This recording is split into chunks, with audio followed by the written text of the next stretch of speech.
Bambang, thank you so much for Thank joining you. me today. I really appreciate it. So I wanted to get your take on Southeast Asia. How exciting that the business climate is considered perhaps one of the most robust, innovative, and exciting on the planet. What are you seeing in business here in Southeast Asia today that excites you? Well, let's take a look. Southeast Asia consists of 10 countries, ASEAN. And Indonesia is the largest country among the ASEAN members, with a total population of about 270 million people. The demography, majority of Indonesians are below 30 years old. So a young population that are moving upward and very dynamic. But when we talk about macro, I will start with the politics first. Right after the Asian financial crisis, 1998, Indonesian politics evolved to become more democracy and becoming more vibrant and start to stabilize. So when you have a country that have a stability in their political landscape, that create the environment that the business people, the investor are willing to put the money to work. Of course, less obstacles. Yes, yes. And that's how it happened in the last 20 years. A lot of money being put into the Indonesian economy and people start investing and becoming vibrant. And most importantly, right after the Asian financial crisis, the ex-president of Habibie really make the central bank independent. So the central bank ran outside of the government. And that is very important. And the government did a good balancing the budget. So in that case, the Indonesian balance sheet is pretty solid. And that's create the basic for the future growth there. And as you see, after the COVID, last year, 2022, the economy is growing at 5.1%, and we are expecting that this year it should grow about 5.2 to 5.3%. And with that kind of growth, definitely the impact will be waterfall into many industry in the country. And if you look into the government policy in the last 2 to 3 years, they start banning the export of the raw material on the natural resources. And the only way Indonesia can export those raw material that they are very rich in bauxite, in nickel, in iron ore, in copper, is to do a downstream processing. And that's do a value creation.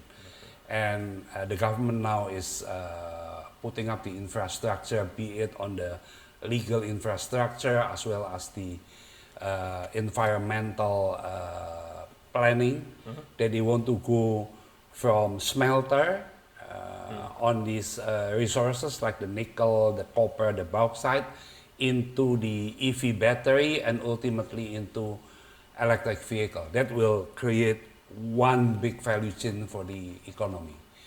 And if Indonesia is doing well, the same thing too with Southeast Asia.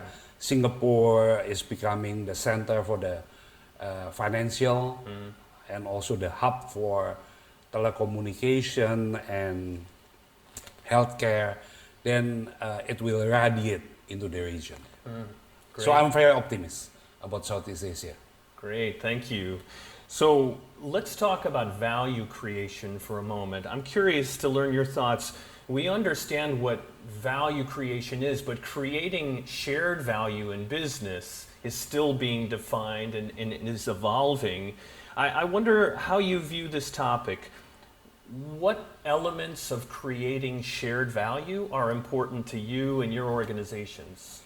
Well, once again, when we talk about sharing values, it's all related to human capital. And investing in human capital, education are quite important. I cannot speak on behalf of the country because it's too big, but we put a lot of emphasis in our organization that we keep upgrading the human capital by sending them for an upgrade to a future training, that kind of things. Then at the same time, we create a share value. And one of the share value that we have is in ESG, environmental and social impact. And I have 5 operating company, and all of them is ESG compliant based on the United Nations ESG standard. And what we invested, that we want to have the environmental positive impact, because I believe that if we do something positive environmentally, in the long run, it will create shareholder value and also value to all the stakeholders. And on the social impact, I believe that if we give back to the society, it will give us a better future. Yes, thank you, Bambang. I appreciate it. I want to take a moment and talk to you a little bit about the Kelley School of Business. You're a proud graduate of the Kelley School, and I know that you have played an active role in the Kelley School since graduation. Maybe you could share your thoughts with us a little bit about how Kelley has contributed to your professional life, and also what might you share with prospective Kelley students about the Kelley advantage, and what might they benefit from by becoming part of the Kelley family? Well, first of all, Kelley itself is one of the top business schools in the US, right? I just following in the last few years that now you are on the top 10 for accounting, entrepreneurship, finance, and marketing. That is a plus. And secondly, being in the Midwest, beside the top 10 in most of the major on the business school, is also value for money, because the cost of living in the Midwest will be lower than if you study in East Coast or West Coast, where the rent for the room and board are more expensive. Now, I went to Indiana University School of Business. At the time, it was not called Kelley. Back in the 1980, and I graduated in 1984. I did have a great experience. One of the area that I feel great, because after I graduated, of course with a good grade, then I got accepted in a big multinational company called Chase Manhattan Bank. And that is the beginning of my career. So I can learn a lot.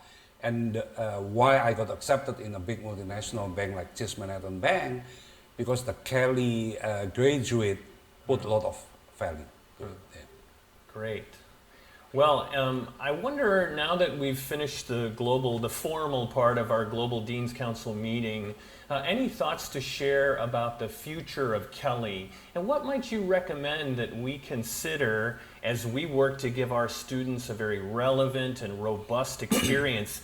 Any thoughts about additions to the curriculum, or any thoughts about how we might change a little bit or think about changing what we're doing today to better prepare young people to be successful in a global business environment? Well, good you say global business environment, because in today's world, it seems like globalization is not a good thing. They try to de-globalize everything. But I believe in globalization. I believe in the market-driven economy, because the market is so huge. If you deglobalize, or we deglobalize ourselves, then we are like becoming smaller. And if you want to become a global leader, be it a company, then you have to be globalized. Otherwise, you will not be a big leader. And that's why they call it multinational company, right? Of course. Now, Kelley being a business school, when people go to Kelley, in their mind, I want to become a successful global businessman. When I graduated, I want to join a global company, a multinational company. So when Kelley continue with the perspective and the strategy to become a global university, an international university, that have an open platform and willing to look beyond the US, look into the international, what's going on in the global market. That's the value of Kelley, and you have to preserve it that way. Global school, international school. Then Kelley will continue to be vibrant and moving toward the future. Thank you so much, Bambang, for joining me today. Thank you for inviting us here to Indonesia to be with you for the Global Deans Council meetings. And thank you for all you've done for the Kelley School. My pleasure, and thank you very much. Thank you. Thank you.